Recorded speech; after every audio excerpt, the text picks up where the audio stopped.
Put your own mask first before assisting others. Keep it on until you're advised to remove it. In case of an emergency evacuation, follow the lights that will lead you to the exits. For further information, please refer to the passenger briefing card found in your seat pocket. This aircraft is equipped with emergency exit signs found in the cabin. The location of the nearest exit may be behind you.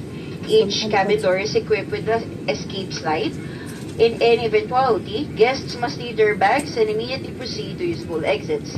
There are also fire extinguishers in the cabin. Operation of the device is indicated on the equipment itself.